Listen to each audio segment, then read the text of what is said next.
Thank you, Abraham, Esther, and Jerry, for getting this wonderful message to us in so many different ways. It's great. We are all in this together. And broader perspective, right now, Abraham, that's maybe eliciting or facilitating the thought to come, then are we on the leading edge of thought, creating forward, or is the future pulling us to it?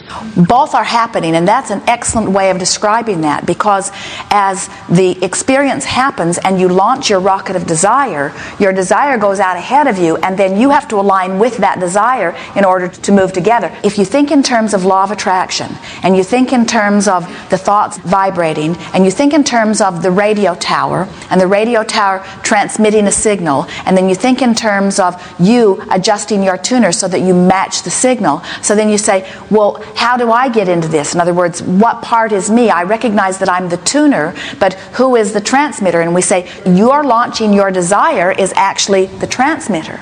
But you being here in this body was launched from the you that thinks from non-physical. So where do you begin? In other words, so here you are in this leading edge place, and having an experience that gives you a rocket of desire. So where did that rocket of desire start? And you say, well, it started with this argument that I just had with someone. And you say, or did it start with my desire to be in physical when I was in non-physical? And we say, something leads to something, leads to something, leads to something, leads to something, leads to something. In other words, we cannot even begin to find the beginning thoughts. You can never even begin to know where your desire really began. That's why we say to you, it must surely be comforting to you to know that Source has been receiving every bit of input, even the input that you put in before you were physically focused in this body, and is holding all of that knowledge of well-being and is organizing circumstances and events for the accommodation of all things that you want, no matter how specific or general that they may be. And your work is to find alignment with them. So if we were standing in your physical shoes, we would say, I am the tuner that is tuning to the energy of well-being. And then you say, well, where does deliberate creation come into this? In other words, is my role just to pet my cat and sit in the jacuzzi and find thoughts that feel good? And we say, of course that's not your only role. You could not experience only that, because you cannot stop generating thoughts of desire. This universe is established to help you generate thoughts of desire. Let's talk about this. Let's bring this all together, because there are some people in this room who have been following this idea of deliberate creation for a very long time. Let's bring it all together in a very succinct and clear way. So we say, you are the creator of your experience, which means you get what you think about, whether you want it or not. And you have guidance within you that helps you to know whether what you are thinking about is a match to what you want, or whether what you are thinking about is a match to what you don't want. But in either case, as you're offering and practicing the vibration, the probability of it manifesting is greater. But even more important than that, your now moment and the way you feel, which is life itself, is affected by your choice of thoughts. So we said, it's a good idea for you to choose thoughts that feel good. Then we watch our physical friends thinking about generating thoughts. I create my own reality, they say, and I get what I think about whether I want it or not. And then they find themselves in the middle of an unpleasant thought. And then they feel fear, because not only did it feel bad to think the thought, but now they're worried about the future ramifications of having thought the thought. So then they get all worried and they start saying, cancel, cancel. They try to suck the thought back in before the universe gets hold of it. But the universe has already gotten hold of it. But in this time-space reality where there is a buffer of time, there is no real risk, because well-being is the stronger order of the day. So then we say, think of yourselves as step 1 askers, and think of Source as the step 2 answer, but then think of yourself as the step 3 receiver, and put all of your emphasis upon step 3. Then those deliberate creators start feeling like, well, what's all this goal setting about? What's all this business about thinking about what I want and talking about why I want it and projecting the thought of what I want? And we say, step 1 is important to the process, but step 3 is important to the process. And that's when we began calling the science of deliberate creation, the art of allowing, because we want you to understand that you cannot help but generate ideas or rockets of desire, but that your emphasis is best spent on listening and feeling about how you feel in order to guide yourself into the place of allowing what you're asking for. So then, as we watch our physical friends, we notice that a large part of what you are today offering vibrationally has nothing to do with today. People are worried about past relationships. They're still talking about their old employment. They're still talking about their ex-husband, or they're worried about what happened yesterday. And so in their powerful now, which is the junction where who they are meets who they are pinching off their ability to connect with the power and the source and the clarity and the well-being, because they're focused upon something that doesn't have anything to do with their now anyway. So then we began expressing our desire for you to begin practicing thoughts that feel good, so that you begin to generate within yourself an attitude or a vibration that then gives you access more only to those good feeling thoughts. And you see it already. When Jerry first began visiting with us in this format, he said, "Abraham, I think there should be islands rather than jails where people who mistreat other people can go. So all the rapers will go to one island and they can do it to each other, and all of the murderers can go to one island and they can do it to each other. So it would really be justice." And we said, those islands already exist.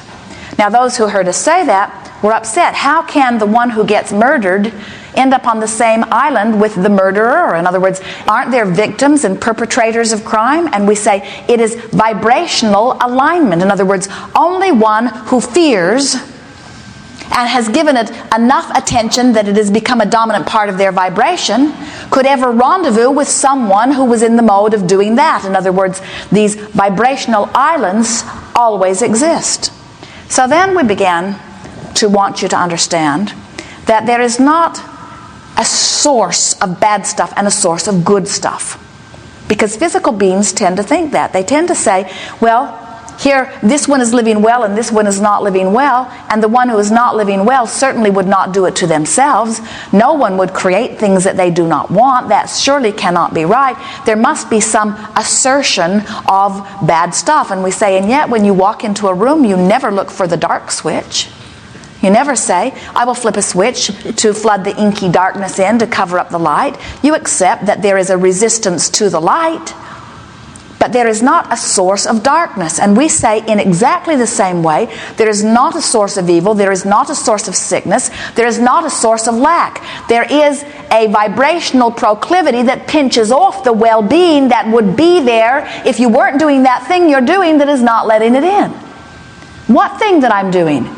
Well, it's a lot of different things, but it always feels bad. That thing you do that doesn't allow the well-being to flow always is accompanied by fear or anger or frustration or some negative emotion, because that's your indicator of your alignment of energy. So now we come round again, and we're wanting you to begin to feel how you feel, and we're wanting you to feel for a thought that feels better.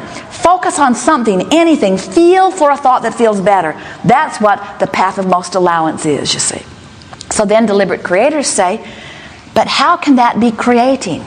Shouldn't I be doing something more important than just feeling for the thought that feels better? And we say, but you have to understand, you've been thinking the thoughts, you've been mining the stuff, you've been launching the rockets. All that is knows who you are and what you want. Your future is laid out before you in such precision and such perfection, with so many roads and avenues leading to the fulfillment of the glorious life that you want to live. Just find a reason right now to feel good, right now to feel good, right now to feel good, right now to feel good.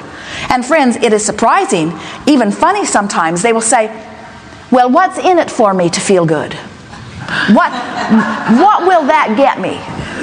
If I work hard and I feel good, then will I get the results I really want? And we say, oh, will you ever? But how did you lose track of the importance of feeling good?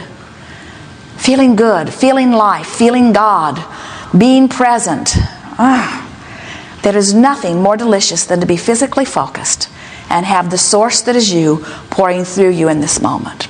And so we would like all of you to just relax and lighten up and be easier on yourself and stop trying to organize thoughts and decide which are good thoughts and which are bad thoughts and which are good. That's like the firemen come to your house when your house is on fire and knock out your windows and spray water in the house, and you say, oh, this was a very good thing. But if the firemen come on a day there is no fire and knock out your windows and spray water in your house, it's not such a good thing, even though it was the same thing. And you say, well, there are different circumstances, and we say there always are.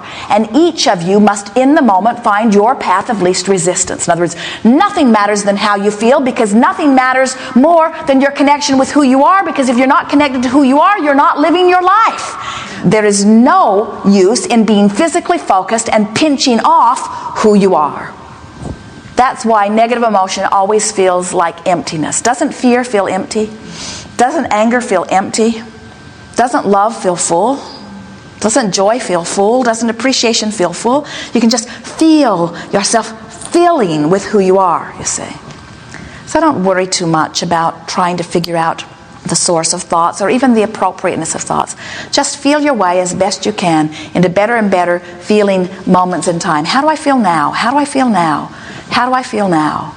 Esther has devised for herself and for others a segment file in her computer where she indicates what she plans to do in the next segment. And as we offer the idea of segment intending, it is our desire that what you say is, this is my plan for now, and this is the value that I expect to give to it and receive from it. In other words, I'm doing this because I'm building this enclosure for my bonsai plants because this is the value that I believe that I will experience from it.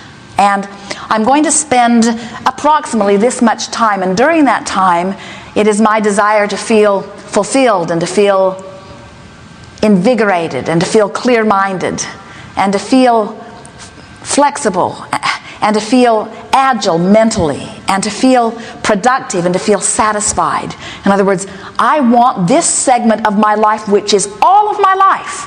My whole life I'm living in this segment. In other words, you can't live it later, you're living it now. And you can't live what you lived before now. In other words, you're living your life now. How are you doing now in this convergence of energies? How am I utilizing this moment in time? Am I expanding? Am I loving? Am I living? How much of me is here? Because the most unimpressive of actions can be as fulfilling as the most impressive, because Source does not feel better in one endeavor than another. Source, when it is allowed, always feels delicious, you see. It's not what you're doing, it's how you are allowing the energy to flow through while you are doing that makes the difference in life, you see. That's why there are joyful gardeners, and there are joyful surgeons, and there are joyful postal workers.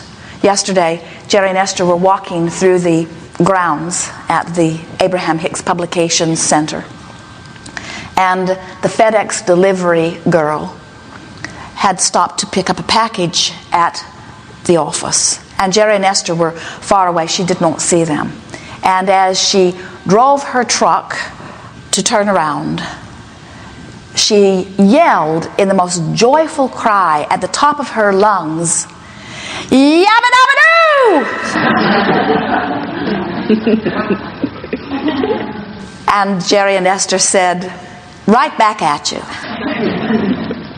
In other words, it was an expression of exuberance. Now, what it meant and why she did it, only she knows. But she was shouting her joy to the universe. And we would find ways of doing that segment after segment after segment after segment after segment. And what is the ulterior motive? So that all of your dreams can come true? Sure. What is the ulterior motive? So that things you've been asking for can come to you with less resistance? Sure. What is the motive? So that things that have been on hold can begin to manifest? Of course. But the real ulterior motive is, life is right now and it ought to feel good. And it does. Yes, indeed. Thank you so Yes, much for indeed. the love and the joy and the power of your message. Yes, indeed. Thank you. Right back at you. Now what? Right here.